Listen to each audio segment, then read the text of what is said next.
मतदारसंघातील महाविकास आघाडीचे उमेदवार, या जिल्ह्याचे नवे या तालुक्याचे युवा नेतृत्व उदयभाऊ सांगळे यांच्या या मीटिंगच्या निमित्ताने व्यासपीठावरती उपस्थित असलेले रयत शिक्षण संस्थेचे उपाध्यक्ष आणि या तालुक्याचे पक्षाचे आणि तालुक्याचे ज्येष्ठ नेते आदरणीय भगीरथ शिंदे साहेब, त्याच पद्धतीने तालुका राष्ट्रवादी काँग्रेस शरद पवार या पक्षाचे तालुका अध्यक्ष संजयजी सोनवणे, राष्ट्रवादी काँग्रेस या पक्षाचे युवा नेते माझे मित्र डॉक्टर जाकीर शेख, ॲडव्होकेट हारक साहेब, आमच्या मार्गदर्शिका डॉक्टर गारेताई, आमचे दुसरे सहकारी मित्र ॲडव्होकेट विलासजी पगार आणि व्यासपीठावरती उपस्थित असलेले सर्वच राष्ट्रवादी शरद पवार पक्षाचे सर्व ज्येष्ठ नेते, पदाधिकारी, तरुण सहकारी मित्र आणि या बैठकीसाठी उपस्थित असलेले सर्व तालुक्यातून शहरातून आलेले वडीलधारी मंडळी, तरुण सहकारी मित्र, ज्येष्ठ मंडळी, पत्रकार मित्र आणि बांधवांनो, खरं तर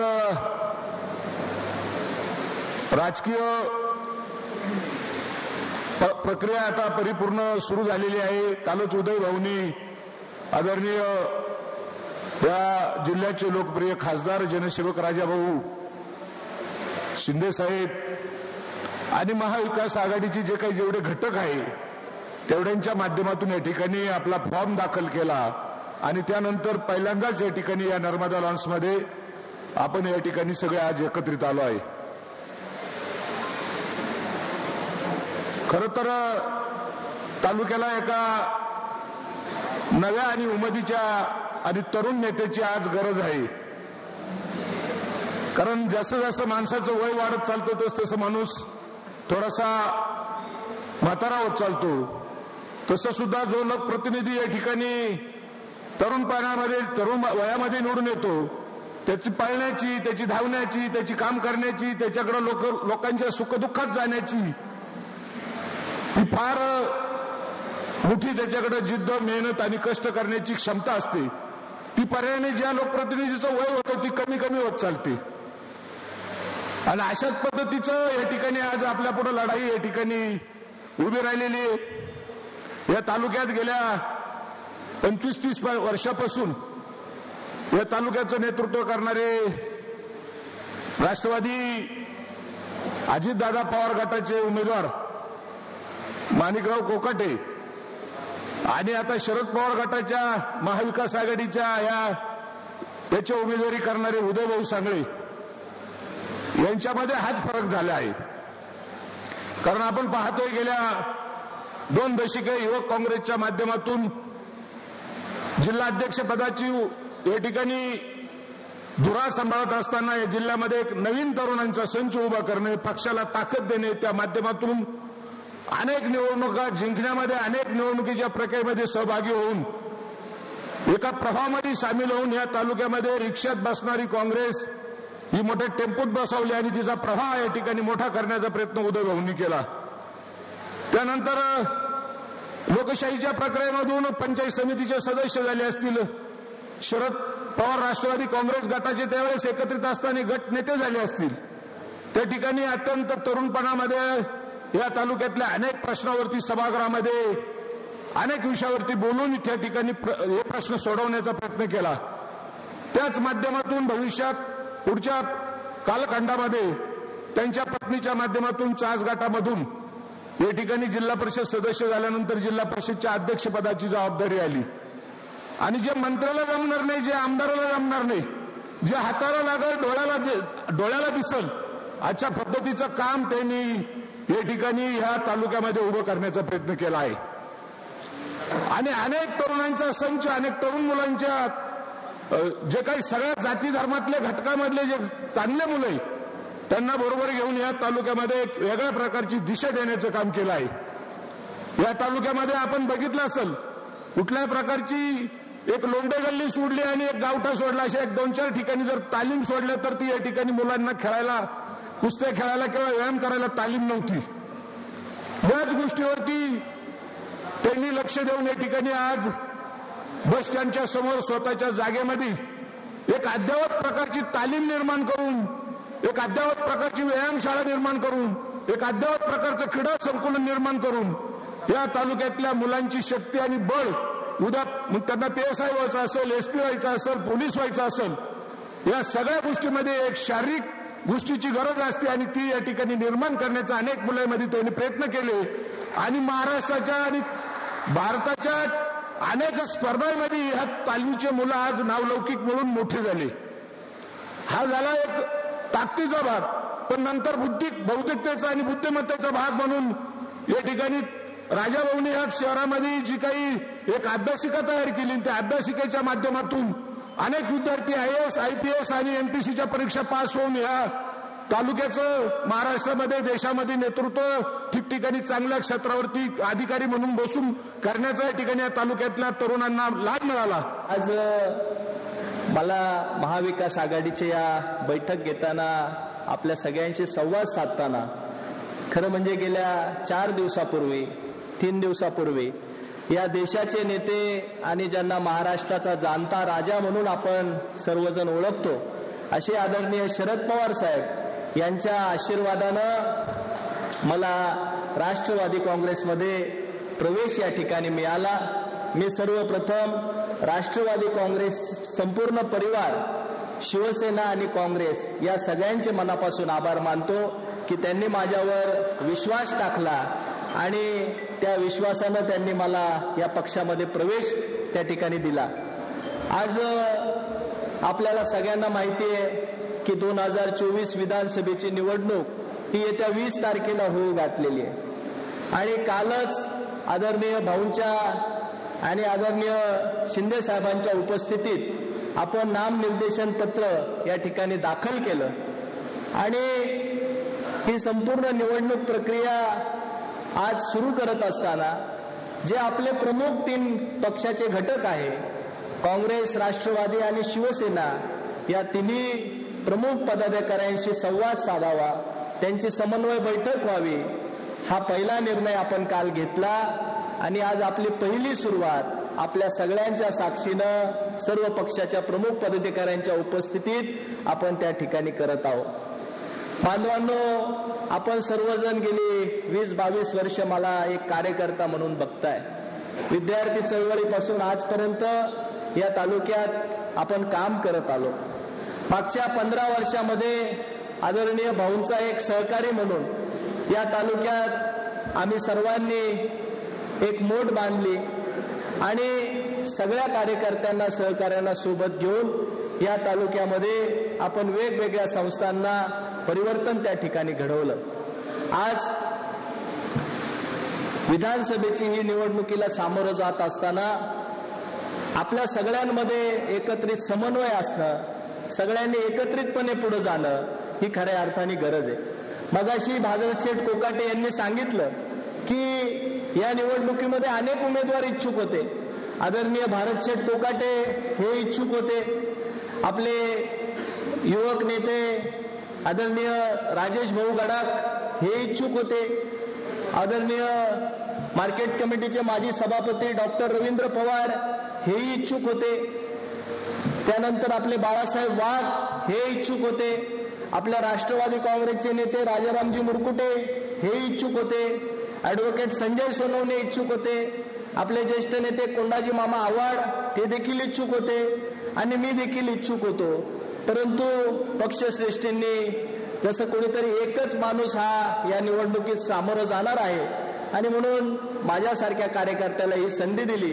परंतु मी जेवढा प्रक्रियेत या काम करणारा कार्यकर्ता आहे, हे सर्व इच्छुक उमेदवार त्याच ताकदीचे सर्व उमेदवार होते. परंतु यांच्या सगळ्यांचं सहकार्य आणि सगळ्यांची ताकद जर सोबत असली तर मला वाटतं या तालुक्यामधलं परिवर्तन हे अवघड नाही.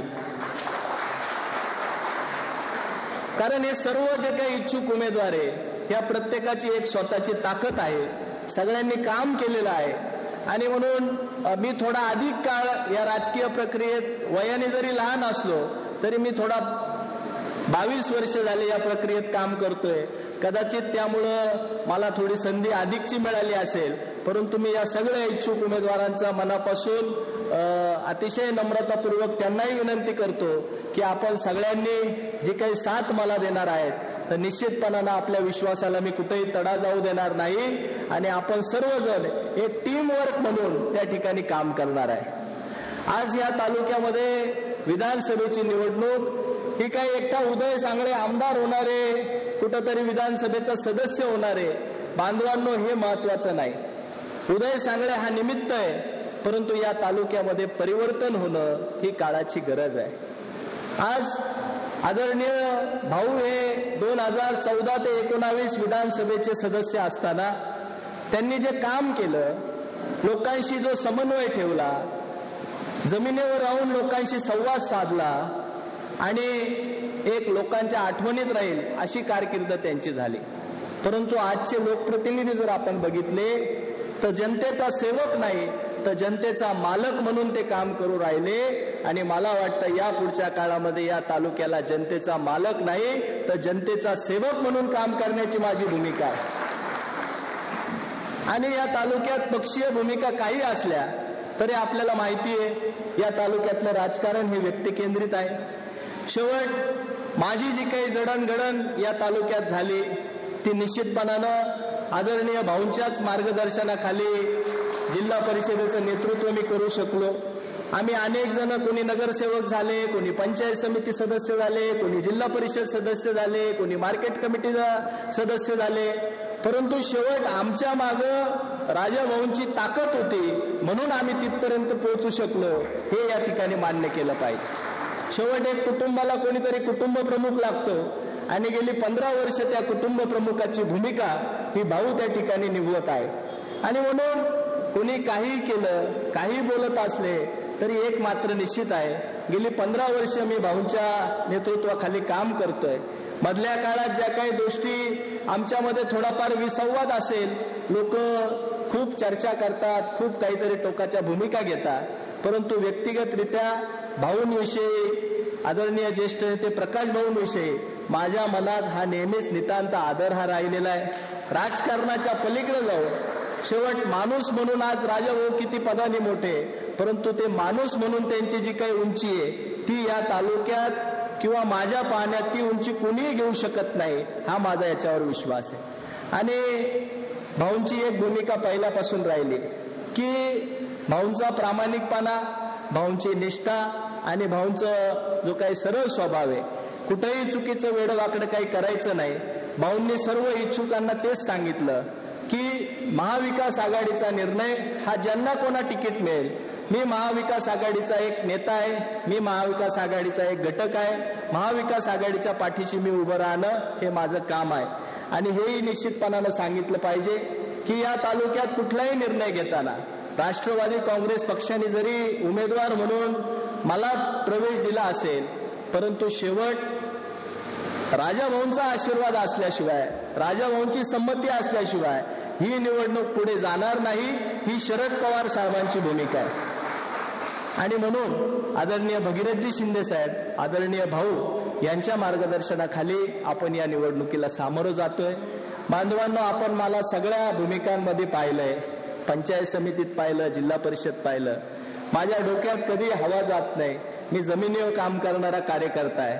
कालही मी भाऊंच्या माध्यमातून, आम्ही भाऊ आमदार होते, आपल्याकडे जिल्हा परिषद अध्यक्षपद होतं, आपण या तालुक्यामध्ये सगळ्यांना सोबत घेऊन चाललो. खूप अशी विकासाची कामं आम्ही एकमेकांना सोबत घेऊन त्या ठिकाणी केली.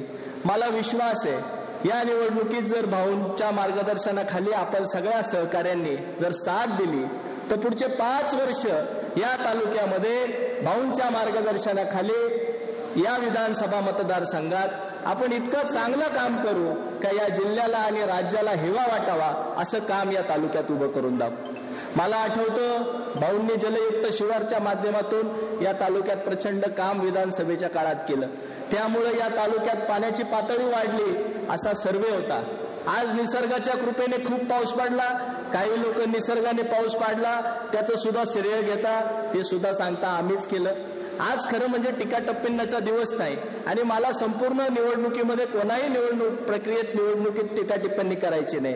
कारण भाऊंची पण एक सूचना आहे की आपल्याला ही निवडणूक या तालुक्यामधलं सामाजिक वातावरण खराब होणार नाही. सगळ्या जाती धर्माच्या लोकांना ही निवडणूक निकोप पद्धतीने पुढे घेऊन जायची आहे, ही भूमिका आपल्याला ठेवायची आहे. त्यानंतर सोशल मीडिया असेल, व्यक्तिगतरित्या काही बोलणं असेल, कुठेही सामाजिक वातावरण खराब होणार नाही याची आपल्या पदाधिकाऱ्यांनी आपण सगळ्यांनी काळजी घेणं ही खऱ्या अर्थानं गरजेचं आहे. आणि भारत शेठ आपल्या बरोबर आहे. भारत शेठने सांगितलं की जोपर्यंत मी राजकीय जीवनात काम करतोय आदरणीय भाऊंच्या नेतृत्वाखाली शेवटपर्यंत मी जी काही गट म्हणून पक्ष म्हणून जी भूमिका असेल त्या भूमिकेसोबत राहू.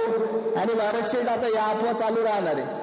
5 कोटी गेले, आपल्यालाच गरज आहे आता, तुम्ही त्यांचं काय पुढे तर आपल्याला गोळा करून घ्या. आता या अफवा आणि या वल्गना माणसांना बदनाम करणं, त्यांची प्रतिमा खराब करणं हे त्या ठिकाणी होणार आहे. मला माहिती आहे मागच्या पंचवार्षिकला संपूर्ण टाकेत गट आणि पूर्व भागाची जबाबदारी तुमच्यावर होती आणि म्हणून तुम्ही माझ्या पाठीशी भक्कमपणे उभे राहिले आणि भाऊंच्या मार्गदर्शनाखाली आपण जर टीम वर्क म्हणून काम केलं तर या तालुक्यामधला विजय हा आपल्याला दूर नाही.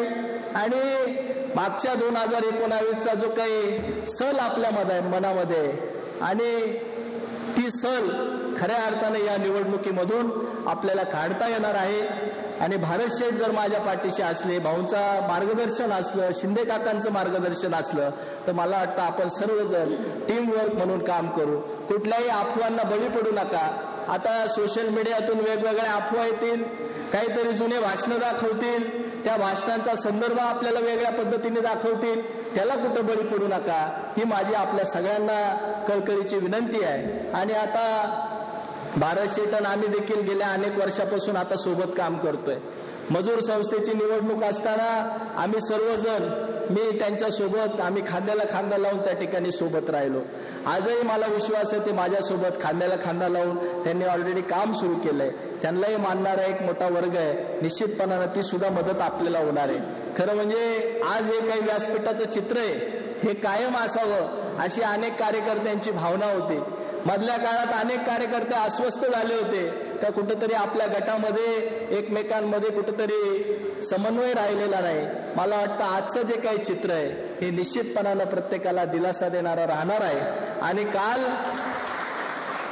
भाऊ ज्यावेळेस फॉर्म भरायला आले, मला वाटतं कालचा दिवस हा माझ्या निवडणूक प्रक्रियेतला सगळ्यात महत्वाचा दिवस आहे की आदरणीय भाऊ शिंदे साहेब फॉर्म भरण्याला ज्यावेळेस उपस्थित राहिले त्याच वेळेस या तालुक्यामध्ये लोकांनी काय दिशा घ्यायची हे मला वाटतं काल लोकांनी निर्णय घेतलेला आहे. आपल्याला बांधवांनो, शरद पवार साहेबांना एक मानणारा वर्ग आपल्या तालुक्यात आहे. शरद पवार साहेबांच्या विचाराची पाठराखण करणारा एक वर्ग आहे.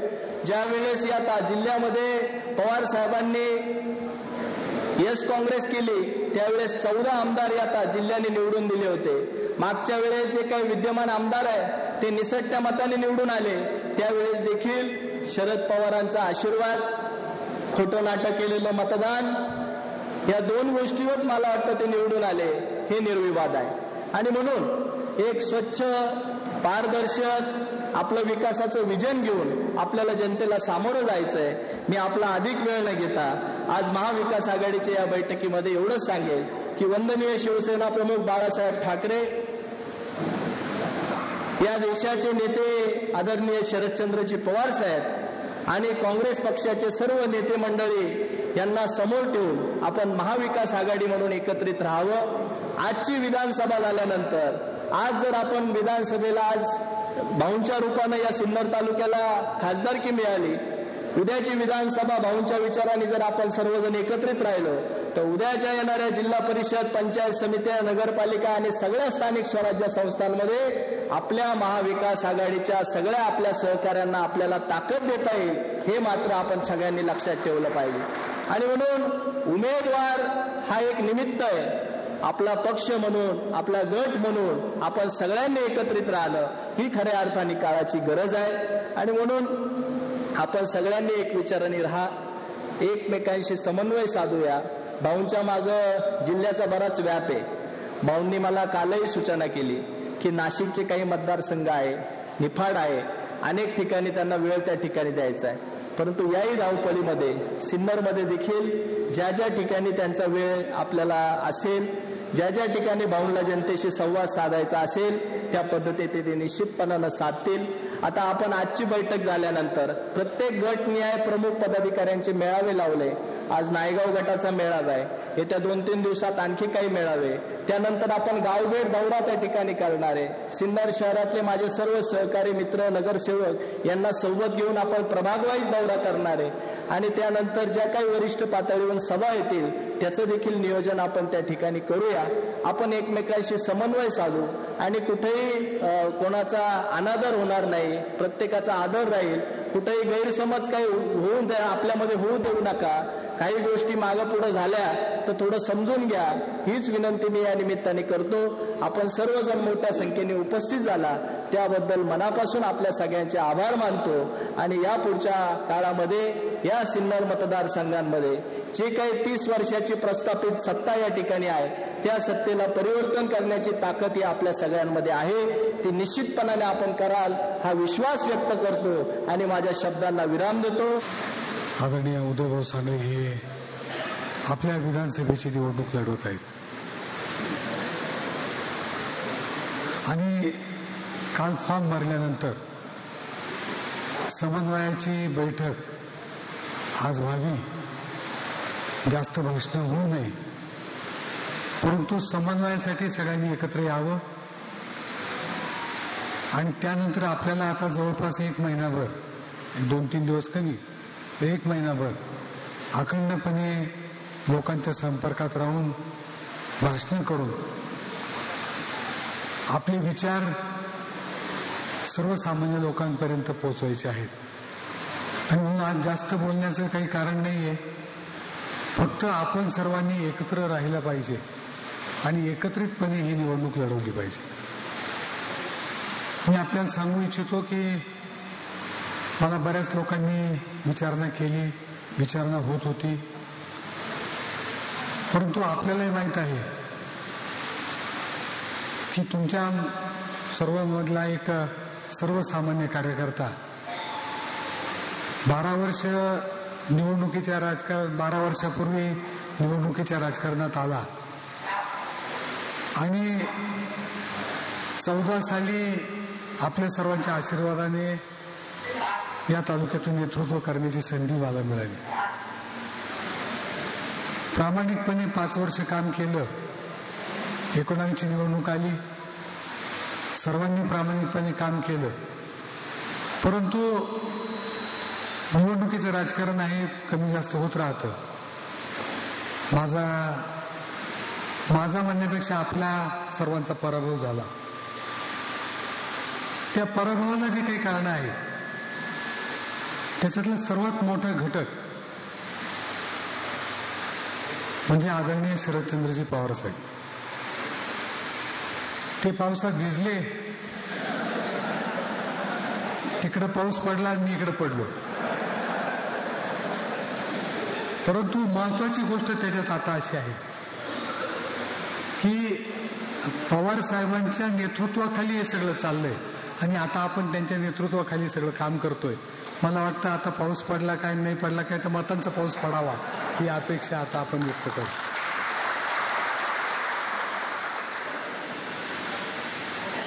माझी पोच, माझी तयारी विधानसभेची नसताना सुद्धा मी तिथपर्यंत पोहोचलो. अनेक पक्षाशी एकनिष्ठ आणि प्रामाणिक राहिल्यामुळे जेव्हा पक्ष फुटला तेव्हा ज्युनियर एक कार्यकर्ता असलेला एक माणूस कोर कमिटीत जाऊन बसू शकतो. पक्ष फुटला नसता तर मला उमेदवारी मिळाली नसती. उमेदवारी मिळाली नसती तर तुम्ही मला मतं दिली नसती आणि मी खासदार बनून झालो नसतो. मला वाटतं हा सगळा नशिबाचा भाग आहे. कुणाच्या तरी नशिबात काहीतरी वाईट व्हावं म्हणून कुठंतरी कुणाचं तरी चांगलं होतं, खूप कुठंतरी पाऊस पडतो म्हणून आपल्या टमाट्याला बाजार वाढतात, त्याप्रमाणे कुठेतरी काहीतरी नुकसान होता माझ्यासारख्या सर्वसामान्य एक कार्यकर्ता असेल की कार्यकर्ता सुद्धा नव्हतो, सर्वसामान्य माणूस, मी आमदार झालो, मी खासदार झालो, माझं स्वप्नही नव्हतं, जे नव्हतं ते मी झालो. तुम्हाला वाटत होतं का नाही मला माहीत नाही, पण मलाच वाटत नव्हतं. परंतु सर्वांच्या आशीर्वादाने, आदरणीय उद्धव साहेबांच्या विश्वासाने मी आपल्या इथपर्यंत पोहोचू शकलो. मला वाटतं तो प्रामाणिकपणा मला इथपर्यंत घेऊन आला आणि त्या प्रामाणिकपणावरच मी आपल्या समोर आज उभा आहे. आपल्याला प्रामाणिकपणे महाविकास आघाडीचं काम करायचं आहे. मी सर्वांना आज वेळोवेळी आपण बोलू, भेटू, वेगवेगळ्या विषयावर चर्चा करू, परंतु आज फक्त एकच सांगतो की प्रामाणिकपणामुळे माणूस कुठं जाऊ शकतो हे आपल्या समोर उभं आहे. तर प्रामाणिकपणे आपण सर्व काम करावं आणि महाविकास आघाडीचा सरकार या राज्यात यावं, तरच आमच्यासारखी माणसं जे निवडून गेलेले आहेत, तुम्ही निवडून दिलेले आहेत, ते पुढं काम करू शकतील. ही एक विनंती आपल्या सर्वांना करण्यासाठी मी आज उभा आहे.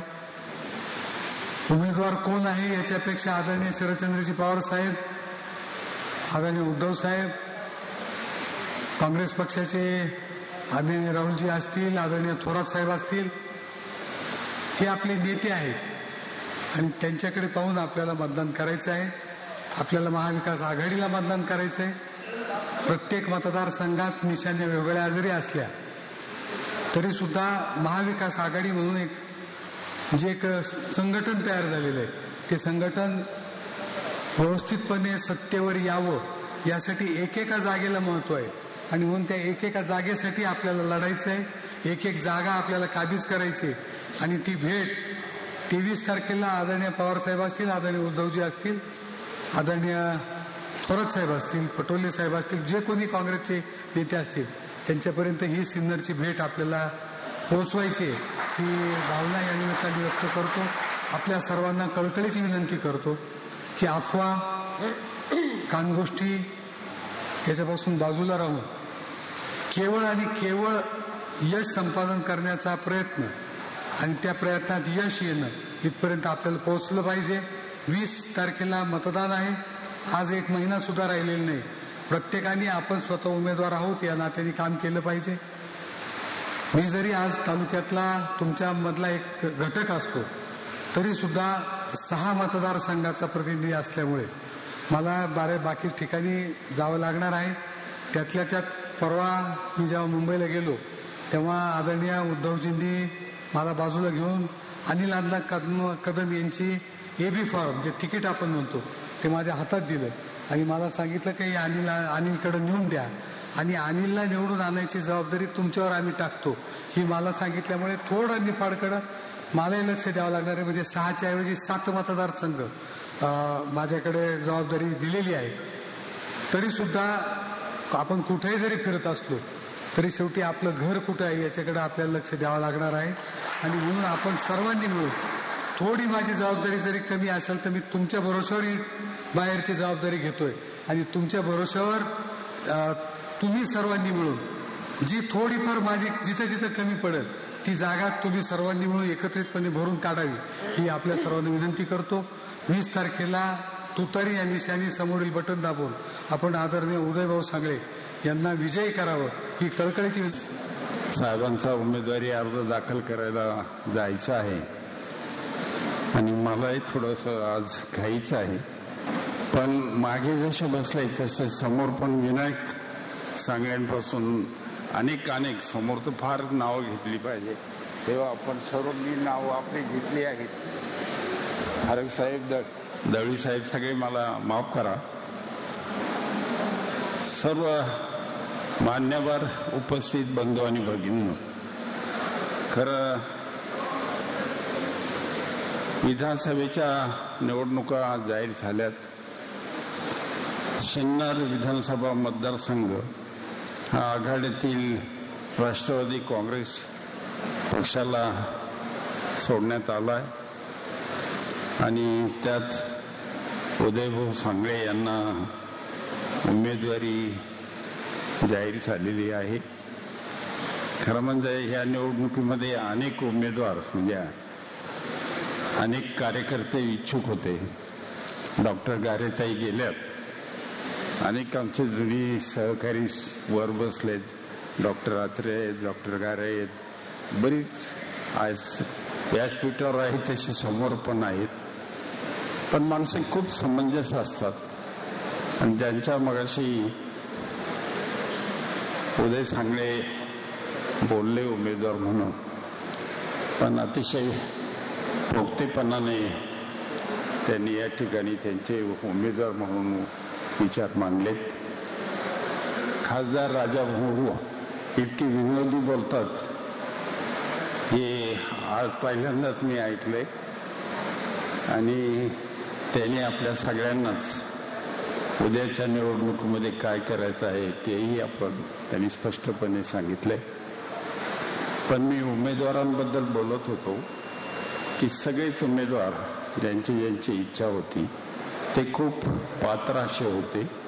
उमेदवारी करण्यासाठी ते अतिशय योग्य होते. पण कोणाला तरी एकालाच उमेदवारी मिळते आणि त्यामुळे कोंडाजी मामा खरं म्हणजे रात्री माझं बोलणं झालं आणि आज या ठिकाणी ते येणारही होते. पण ते या नाशिक लोकसभा मतदारसंघाचे राष्ट्रवादीचे अध्यक्ष आहेत आणि आज नाशिक रोड आणि नाशिक पूर्व या दोन मतदारसंघातील उमेदवारीचा निर्णय होतोय आणि त्यामुळे त्यांना अचानक सकाळी मला फोन करूनच गेले ते त्यामुळे या बैठकीला उपस्थित राहू शकले नाहीत.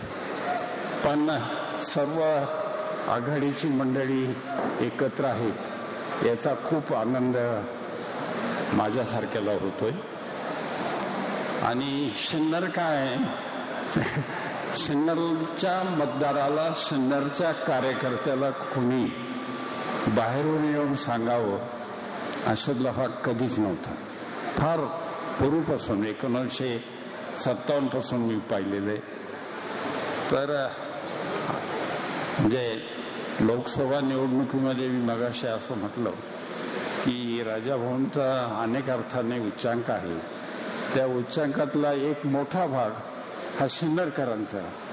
कधीच नाही एवढं असं मताधिक्य आपण सिन्नरकरांनी राजाभाऊंना दिले आणि त्यामुळे राजकारणाची हवा कोणत्या दिशेने वाहते हे नाशिक जिल्ह्यामध्ये सर्वात आधी कोणाला समजत असेल तर ते सिन्नर तालुक्याला समजतं. आणि म्हणून सिन्नरचा मतदार सिन्नरचा कार्यकर्ता याला बाहेरून कोणी यावं आणि नव्यानं काही सांगावं अशातला काही भाग नाही. आणि त्यामुळे पुष्कळ म्हणजे अलीकडे बोलण्यासारखं म्हणजे ठरवलंय, महाराष्ट्रानेच ठरवलं की बदल हा करायचा आहे आणि बदल हा शेतकऱ्यांसाठी प्रथमतः करायचा आहे, बदल हा युवकांसाठी करायचा आहे, बदल महिलांसाठी करायचा आहे. आणि त्यामुळे या 3-4 मुद्द्यावर महाराष्ट्रातील जनतेने लोकसभेला जे काही ठरवलं होतं ते आजही लोक त्यावर ठाम आहेत. भले तुम्ही कितीही आमिष दाखवा, लोक फार स्पष्टपणे बोलतात, लोक फार जागृत झालेले आहेत. महिलांसाठी 1500 रुपये दरमहा युतीच्या शासनाने निर्णय घेतला असेल तर ती चांगलीच गोष्ट आहे ना. पण आघाडीने त्याच्या पुढे जाऊन म्हटलंय की आम्ही 2000 रुपये देऊ. परंतु आज तुम्ही जे काही देता ते काही तुमच्या खिशातनं देत नाही. उद्या आम्ही जरी सत्तेवर आलो तर आम्ही काय आमच्या खिशातनं देणार नाही. पण फरक असतो, विचाराचा फरक असतो, दातृत्वाचा पण फरक असतो. आणि म्हणून करायचंच असेल कुठलीही गोष्ट तर ती चांगलीच केली पाहिजे ना, नाहीतर त्यापेक्षा नाही केलेली बरी. आणि त्यामुळे जे काही आज युतीच्या शासनाच्या माध्यमातून ज्या काही घोषणा वल्गना चालू आहे त्या फार अवघड आहेत. चांगली लोक त्याच्यावर बोलत आहेत. रिझर्व्ह बँकेचे अधिकारी पण बोलत आहेत की महाराष्ट्राची आर्थिक परिस्थिती नंबर 1चं राज्य झाले महाराष्ट्र. म्हणजे झोप येत नाही. देशामध्ये सगळ्यात जास्त कर्ज असलेलं राज्य महाराष्ट्र 8 लाख कोटी पर्यंत जाऊन पोचलेलं आहे. उत्तर प्रदेश हे सगळ्यात मोठं राज्य असूनही ती 5 लाख कोटीच्या आत आहे.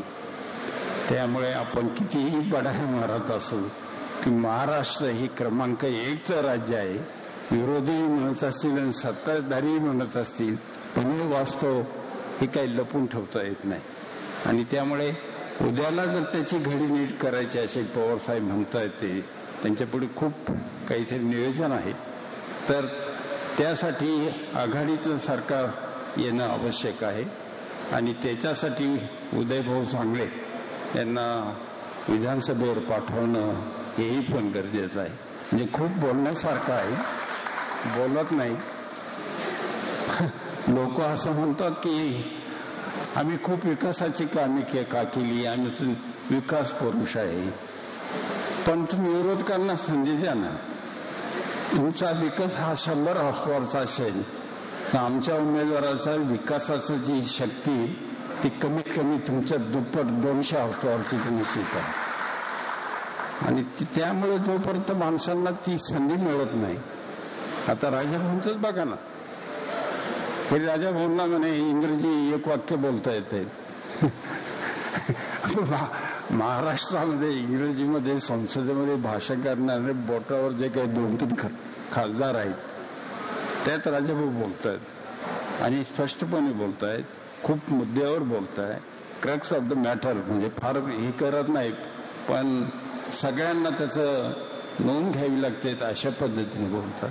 म्हणजे राजाभाऊ सिन्नर तालुक्यातून ग्रामीण भागातून उमेदवारी घेतली, हा उच्चांक योगाशी म्हटलं अनेक उच्चांक आहे, त्यातला तोच उच्चांक आहे ना.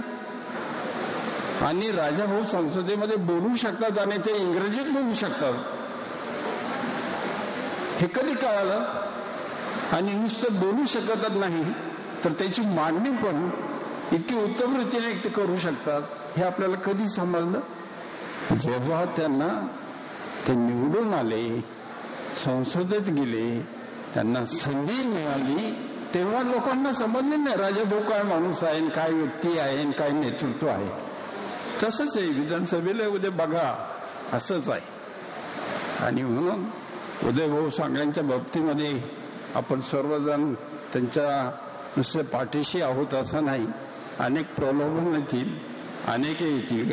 म्हणजे मी तर लोकसभेला माझ्याकडे 5-6 लोकसभा मतदारसंघ होते, पण फार भयानक असतं. म्हणजे एकेका बूथवर समोरून बूथवर 2.5 लाख बूथवर, आणि तिथं आमच्या उमेदवाराचे 5,000 रुपये सुद्धा नाही. तरी सत्ताधाऱ्यांपेक्षा विरोधकांना त्या बूथवर दुप्पट-तिप्पट मतं मिळाली. लोक फार संबंधित झाली, खूप शहाणी झाली, खूप हुशार झाली. त्यांना प्रश्नाचं महत्त्व खूप समजतंय. अशिक्षित माणसांना तर जास्त समजतं. आणि म्हणून सत्य काय, खरं काय, खोटं काय, लबाडी काय, या सगळ्या गोष्टीवर आता भाष्य करण्याची गरज नाही. समाज या सगळ्या बाबतीमध्ये निचत पाहतोय, सगळीकडे पाहतोय.